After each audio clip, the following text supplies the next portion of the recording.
Soya chunks കൊണ്ട് സാധാരണത്തിൽ നിന്ന് കുറച്ച് വ്യത്യാസമായിട്ടുള്ള ഒരു റെസിപ്പിയാണ് ചെയ്യുന്നത് കേട്ടോ. അപ്പൊ അതെങ്ങനെയെന്ന് കാണാം. അപ്പോൾ 1.5 കപ്പ് സോയ ചങ്ക്സ് ഏകദേശം 1/4 മണിക്കൂറായിട്ടോ സോക്ക് ചെയ്യാനായിട്ട് വെച്ചിട്ട് കുറച്ച് ഉപ്പിട്ടിട്ടുണ്ട് കേട്ടോ. അപ്പൊ ഇനി നമുക്കിത് നന്നായിട്ട് പിഴിഞ്ഞെടുക്കണം.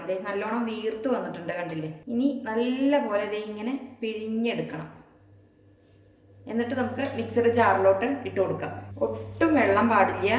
ഇനി നമുക്കിതൊന്ന് ക്രഷ് ചെയ്ത് കൊണ്ടുവരാം. ഒത്തിരി അരിഞ്ഞു പോവരുത്, ജസ്റ്റ് ഒന്ന് കറക്കി എടുത്താൽ മതിയാവും കേട്ടോ. അപ്പോൾ ക്രഷ് ചെയ്തെടുത്തു കേട്ടോ. കണ്ടില്ലേ, ഇതുപോലെ ഇരിക്കും. അപ്പോൾ ഇനി തയ്യാറാക്കാം.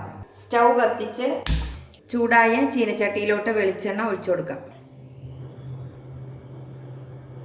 എണ്ണ നന്നായിട്ട് ചൂടായി കഴിയുമ്പോൾ 1/4 ടീസ്പൂണോളം കടുക് ചേർക്കാം. കടുക് പൊട്ടുമ്പോഴേക്കും ഇതിലേക്ക് അടുത്തത് ചേർക്കാനുള്ളത് കുറച്ച് ഉള്ളി ചതച്ചത്. ചെറിയ ഉള്ളി ആണെങ്കിൽ ഏറ്റവും നല്ലത് കേട്ടോ. അപ്പോൾ എൻ്റെ കയ്യിൽ അത് ഇല്ലാത്ത കാരണം ചെറിയൊരു സവോള ചതച്ചെടുത്തതാണ്. കുറച്ച് കറിവേപ്പില, ഒരു 4-5 അല്ലി വെളുത്തുള്ളി ചതച്ചെടുത്തത്. പിന്നെ നമുക്ക് വറ്റൽ മുളക് ചതച്ചത്. ഇത്രയാണ് വറവിന് വേണ്ടത് കേട്ടോ. അപ്പോൾ കടുകെല്ലാം പൊട്ടിക്കഴിഞ്ഞു. ഇനി ഇതിലോട്ട് ചതച്ച് വെച്ച ഉള്ളി, വെളുത്തുള്ളി, കറിവേപ്പില ചേർക്കാം.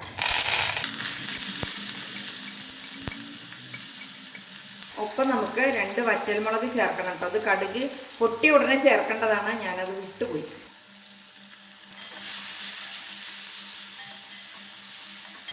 ഒപ്പം തന്നെ നമുക്ക് എരിവിനാവശ്യമായ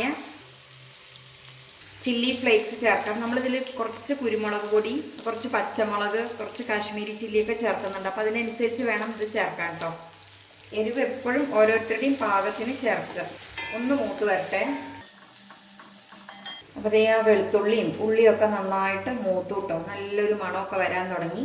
ഇനി നമുക്ക് ഗ്യാസിൻ്റെ ഫ്ലെയിം സിമ്മിലാക്കിയ ശേഷം ബാക്കി പൊടികൾ ചേർക്കാം. 2 പിഞ്ച് മഞ്ഞൾപ്പൊടി, ഏകദേശം ഒരു 1/4 ടീസ്പൂണാണ് കേട്ടോ. വളരെ കുറച്ച് മതി. 1/2 ടീസ്പൂൺ കാശ്മീരി ചില്ലി പൗഡർ. ഇത് എരിവില്ലാത്തതാണ് കേട്ടോ, അത് കാരണം 1/2 ടീസ്പൂൺ. അതുപോലെ 1/4 ടീസ്പൂൺ കുരുമുളക് പൊടി, അതും വളരെ കുറച്ച് എടുത്തിട്ടുള്ളൂ. ഇനി ഇതെല്ലാം കൂടെ ഒന്നുകൂടെ വഴറ്റിയെടുക്കാം. ആ മഞ്ഞപ്പൊടിയുടെയും കാശ്മീരി ചില്ലിയുടെയൊക്കെ ഒരു പാകം വരാനുണ്ടല്ലോ എണ്ണയിൽ കിടന്നിട്ട്, അതുവരെ ഒന്ന് ഇളക്കി കൊടുക്കാം. അതിൻ്റെ ആ പച്ചച്ചുവ മാറുന്നിടം വരെ. ഇത്രയും മതി കേട്ടോ. ഇനി നമുക്ക് ഇതിലോട്ട് ഒരു ഇടത്തരം വലിപ്പമുള്ള സവോള പൊടിയായിട്ട് അരിഞ്ഞത്, ഒരു പച്ചമുളക് വട്ടത്തിൽ അരിഞ്ഞത്, കുറച്ച് കറിവേപ്പില ചേർത്ത് കൊടുക്കാം. ഒപ്പം നമുക്ക് കുറച്ച് ഉപ്പ് ചേർക്കാം. കുറച്ചുകൂടെ എണ്ണ ചേർക്കാം കേട്ടോ. എണ്ണ വളരെ കുറച്ചല്ലേ ഉള്ളൂ. ഇനി നന്നായിട്ടൊന്ന് ഇളക്കി കൊടുക്കാം. അപ്പോൾ ചെറിയ തീയിലൊരു 3-4 മിനിറ്റ് ആയിട്ടോ.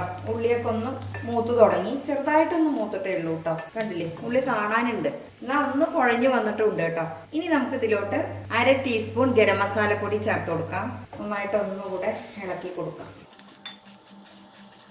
കണ്ടില്ലേ, എണ്ണയൊക്കെ നന്നായിട്ട് തെളിഞ്ഞു വന്നു. ഈ ടൈമിൽ നമുക്ക് ഇതിലോട്ട് ചതച്ചു വെച്ചിരിക്കുന്ന സോയ ചങ്ക്സ് ചേർത്ത് കൊടുക്കാം. ഒപ്പം നമ്മൾ കുറച്ച് തേങ്ങ ചെരുവിയത് ചേർക്കാം. അത് ഓരോരുത്തർക്കും എത്ര കണ്ട് വേണമെന്നനുസരിച്ച് ചേർക്കാം കേട്ടോ. ഒരു 3-4 ടേബിൾ സ്പൂൺ വരെ ചേർക്കാം. ഇനി ഇതെല്ലാം കൂടെ ഒന്ന് മിക്സ് ചെയ്ത് കൊടുക്കാം. ഉപ്പ് പോരാ തോന്നുകയാണെങ്കിൽ ഈ ടൈമിൽ ചേർക്കണം. നമ്മൾ സോയ ചങ്ക്സ് കുതിർത്താനിട്ടപ്പോൾ കുറച്ച് ഉപ്പ് വെള്ളത്തിലാണല്ലോ ഇട്ടത്. പിന്നെ നമ്മൾ ഈ ഉള്ളിക്കൂട്ടിലും ചേർത്തിയിട്ടുണ്ട്. ഇനി ഒന്ന് ടേസ്റ്റ് ചെയ്ത് നോക്കാം, എല്ലാം കറക്റ്റ് ആണോ എന്ന് നോക്കാം. കുറച്ച് കുറവുണ്ട് കേട്ടോ. നമ്മൾ സോയ ചങ്ക്സ് ഫ്രൈയും കറിയും അങ്ങനെ പരട്ട് പോലെയൊക്കെ വെക്കാറില്ലേ, ഈ ഒരു രീതിയിലൊന്ന് ചെയ്ത് നോക്കൂ കേട്ടോ. കുറച്ച് എണ്ണയൊക്കെ ഒഴിക്കണം, നല്ല ടേസ്റ്റ് ഉണ്ടാവുള്ളൂ. ഇപ്പോൾ ഉപ്പൊക്കെ പാകാട്ടോ. ഇനി നമുക്കിത് അടച്ചു വെച്ചിട്ട് ഏകദേശം ഒരു 2-3 മിനിറ്റ് ചെറിയ തീയിൽ ഇങ്ങനെ ഒന്ന് കുക്ക് ചെയ്തെടുക്കാം. അപ്പോഴാണ് ഇതിലേക്ക് ശരിക്കും മസാലയൊക്കെ പിടിച്ച് നല്ല ടേസ്റ്റിൽ വരുള്ളൂ. അപ്പം അതുവരെ വെയിറ്റ് ചെയ്യാം. അപ്പം ചെറിയ തീയിൽ ഏകദേശം ഒരു 5-6 മിനിറ്റ് ആയി. കണ്ടില്ലേ, നന്നായിട്ട് ആവിയൊക്കെ വരാൻ തുടങ്ങി.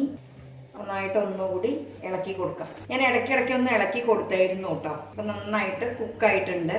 നല്ല ടേസ്റ്റി ആയിട്ടുള്ള ഒന്നാട്ടോ. അപ്പം ഇത് റെഡി ആയിട്ടോ. ഇനി നമുക്ക് ഗ്യാസ് ഓഫ് ചെയ്യാം. ഒന്നുകൂടെ ടേസ്റ്റ് ചെയ്ത് നോക്കാം. അടിപൊളിയുണ്ട്. ഇത് ചോറിൻ്റെ കൂടെ, ചപ്പാത്തിയുടെ കൂടെ, ബ്രെഡിൻ്റെ കൂടെ, അതല്ലാതെ ഡയറ്റൊക്കെ നോക്കണവർക്ക് ഇത് മാത്രമായിട്ട് കഴിക്കാം കേട്ടോ. ഏത് രീതിയിൽ വേണമെങ്കിലും കഴിക്കാം കേട്ടോ.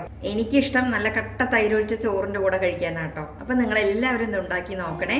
വീഡിയോ കണ്ട് ഇഷ്ടമായെങ്കിൽ ലൈക്ക് ചെയ്യാനും സബ്സ്ക്രൈബ് ചെയ്യാനും ഷെയർ ചെയ്യാനും ആരും മറക്കരുത്. വീണ്ടും നല്ല നല്ല റെസിപ്പിയുമായി വരുന്നത് വരേക്കും ബായ്.